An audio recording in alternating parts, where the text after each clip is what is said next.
اوپر میں اپنے وقت کے اوپر ہے۔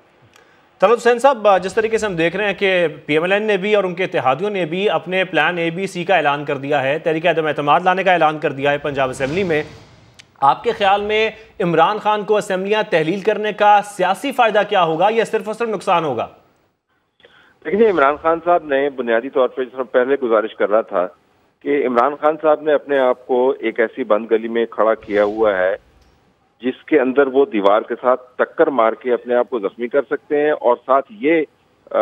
بتا سکتے ہیں دنیا کو کہ انہوں نے کتنی بڑی قربانی دی۔ آج انہوں نے خیبر پختونخوا اور پنجاب کی اسمبلیوں کی قربانی کی بات کی، لیکن اس قربانی کا نتیجہ ان کو وہ نہیں ملنے کا جس کی ان کو توقع ہے، اور وہ یہ کہ ذاتی طور پر وہ کیسز کے گھیرے میں ہیں۔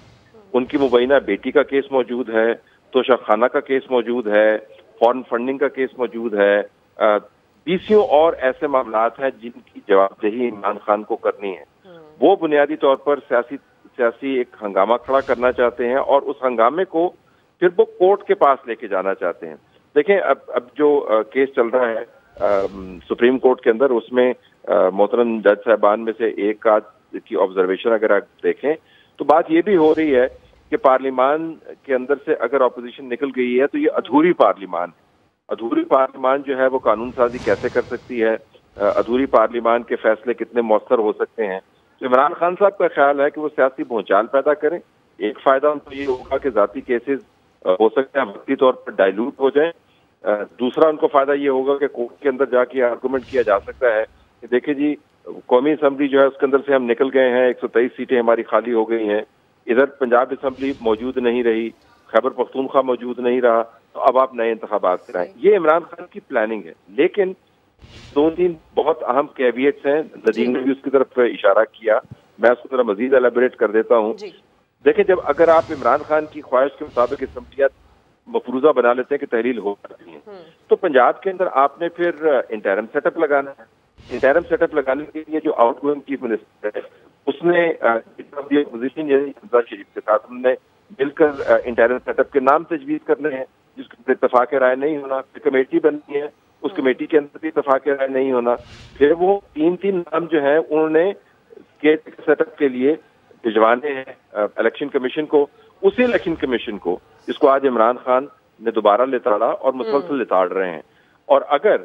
الیکشن کمیشن یہ کہہ دیتا ہے کہ ڈیلیمیٹیشنز کے ہونے تک ہم انتخابات نہیں کروا سکتے یا اس میں کوئی مشکل ہے تو ایک قانونی جنگ شروع ہو جائے گی۔ انٹرم ایکسٹینڈ بھی ہو سکتا ہے۔ یہ گیمبل ہے جس کا ندیم ذکر کر رہے تھے جو عمران نے کیا، لیکن یہ ڈیسپریٹ گیمبل ہے۔ پرویز الہی صاحب کو علم ہے کہ انہوں نے اپنے اگلے 4 مہینے کے فنڈز جو ہیں وہ پلان کیے ہوئے ہیں، انہوں نے حلقوں کے اندر جا کے دھڑوں کو خریدنا ہے، انہوں نے ڈیولپمنٹ فنڈز وہاں پر پھینکنے ہیں، انہوں نے ایک الیکشن کے لیے ماحول بنانا ہے۔ اور یہ بھی میں آپ کو بتا دوں کہ پرویز الہی صاحب کو پنڈی سے جو پیغام جا رہے ہیں ان کی اپنی اسیسمنٹس کے مطابق وہ یہ ہے کہ آپ اپنا فیصلہ خود کر لیں،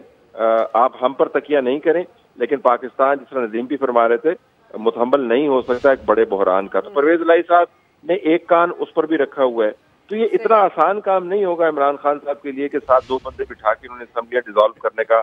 فیصلہ کر دیا۔ اور اگر پنجاب کے اندر ووٹ آف نو کانفیڈنس آتا ہے یا گورنر کے ذریعے ووٹ آف کانفیڈنس کی اپیل کی جاتی ہے تو خیبر پختونخوا والے عمران خان کو کہیں گے جی کہ آپ ہمیں کیوں ڈیزالو کر رہے ہیں۔ تو یہ انہوں نے کہہ تو دیا ہے، آج اگلے 7 دن میں پتہ چل جائے گا کہ قابل عمل کتنا ہے۔ اچھا طلعت حسین صاحب، یہ جو باتیں آپ کر رہے ہیں اور جس میں آپ نے الیکشن کا بھی ذکر کیا، ندیم ملک صاحب پہلے تو خان صاحب یہ مطالبہ رکھ رہے تھے، کہہ رہے تھے کہ ارلی الیکشن ہونے چاہیے، بلکہ ارلی الیکشن کروانے چاہیے۔ اب وہ اس خدشے کا اظہار کر رہے ہیں، وہ یہ کہہ رہے ہیں کہ مجھے ڈر ہے کہ اکتوبر میں بھی الیکشن نہیں کروائے جائیں گے۔ تو یہ اب خان صاحب کو کیا ڈر، کیا خدشہ ہو سکتا ہے؟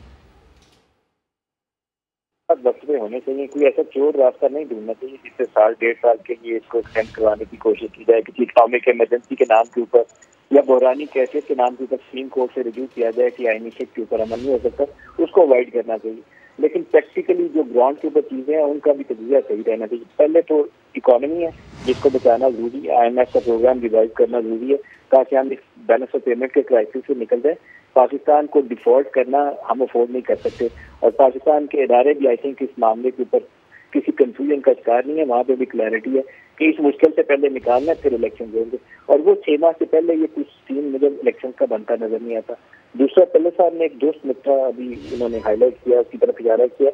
کہ جو سینسز ہے اس کا ڈیٹا آنا ہے اینڈ مارچ میں، اور اینڈ مارچ کے ڈیٹے کے اوپر اپریل میں جا کے یہ حلقہ بندیوں کی طرف جائیں گے، اور اس کے اوپر بھی انتخابات جا کے اکتوبر سے پہلے ممکن نظر نہیں آتا، ستمبر اکتوبر سے۔ اگر اس چیز کو چینج کرنا ہو تو پھر یا تو آپ کو کونسل آف کامن انٹرسٹ میں جب واپس جانا پڑے گا، یا آئینی ترمیم لانی پڑے گی کہ پرانا جو سینسس کا ڈیٹا ہے اس کے اوپر انتخابات ہو جائیں گے۔ اگر اس کو آلٹر کرنے کی کوئی کوشش کرتا ہے کہ اس کو چھوڑتے ہوئے درمیان میں انتخابی رستے کی طرف جانے کی کوشش کرتا ہے تو سپریم کورٹ میں یا کوئی نون لیگ کا بندہ کھڑا ہوگا یا P T I Pakistan Peoples Party کا بندہ کھڑا ہوگا، یا وہ کوئی بھی کئی وکیل آ جاتے ہیں جن کے متعلق عام طور پر سوچا جاتا ہے کہ اسٹیبلشمنٹ کی طرف سے یہ وکیل صاحب آگے ہیں درخواست دائر کی ہے، تو سپریم کورٹ میں درخواست دے دے گا۔ تو ابھی تو سینسس کا ڈیٹا نہیں ہے، انتخابات کیسے ہو سکتے ہیں پرانے ڈیٹا کے اوپر، اور انتخابات سپریم کورٹ لے کے بیٹھ گئی، چاہو جو الیکشن کمیشن ہے اس کو طلب کریں گے، گھنٹے وقت جواب دیں گے، اور وہ سب بتائیں گے کہ ستمبر اکتوبر سے پہلے یہ تیاری نہیں ہوگی، تو یہ معاملہ گھوم پھر کے کہیں سے چکر لگا کے سپریم کورٹ کے سامنے چلے جائے گا۔ یہ قانونی ایشوز ہیں، اس لیے میرا نہیں خیال ہے کہ یہ راتوں صبح عمران خان کے لیے اتنی آسانی ہوگی کہ وہ جائیں اور چیف منسٹر کی ایڈوائس کے اوپر اسمبلی ڈیزالو ہو جائے۔ پنجاب میں بھی یہ گیم چلے گیا ہے۔ صحیح۔ اچھا طلعت حسین صاحب، ایک پوائنٹ میں آپ سے یہ بھی جاننا چاہ رہا ہوں اور آپ کا تجزیہ اس پر چاہ رہا ہوں، جس طریقے سے ہم دیکھ رہے ہیں کہ اگر عمران خان صاحب نے فیصلہ کر لیا ہے اپنے اتحادیوں کے ساتھ مل کر کہ اسمبلیاں تحلیل کرنی ہے، تو اس کے باوجود ایک ہفتے کا گیپ کیوں دیا جا رہا ہے؟ 23 دسمبر کو اعلان کیوں کیا جا رہا ہے؟ کہ ابھی بھی عمران خان کو کوئی مذاکرات کی امید ہے یا کسی اور قسم کی کوئی امید ہے؟ جی بالکل، دونوں پہلو ہیں اس کے اندر۔ ایک تو یہ کہ پنجاب میں جو میری خبر ہے کہ پرویز الہی صاحب آخر دم تک یہی آرگو کرتے رہے عمران خان کے ساتھ کہ ان کو اسمبلیاں ڈیزالو نہیں کرنی چاہیے۔ انہوں نے یہ یقیناً کہا کہ آپ جو فیصلہ کریں گے ہم آپ کے ساتھ کھڑے ہوں گے، وہ پرویز الہی صاحب کی مجبوری ہے، مرتا کیا نہ کرتا، جو کچھ عمران خان کے ساتھ کھڑے ہونے کی قیمت ادا ان کو کرنی پڑ رہی ہے وہ ادا کر رہے ہیں۔ لیکن ظاہر ہے چونکہ چیف منسٹر بھی انہی کی وجہ سے بنے ہوئے تو اس کا خاص ان کو شروع میں چیلنج نہیں تھا، اب چیلنج بڑھ گیا ہے، اب عمران خان صاحب ان کی حکومت ان سے لینا چاہتے ہیں۔ تو میری معلومات کے مطابق یہ جو بار بار میٹنگز ہو رہی تھی، پرویز الہی صاحب اصرار کر رہے تھے کہ خان صاحب آج آپ دوبارہ کنسیڈر کریں اور کچھ وقت دیں، ہم نے ڈیولپمنٹ فنڈز جو ہے ڈسٹریبیوٹ کرنے ہیں، ہم نے پلان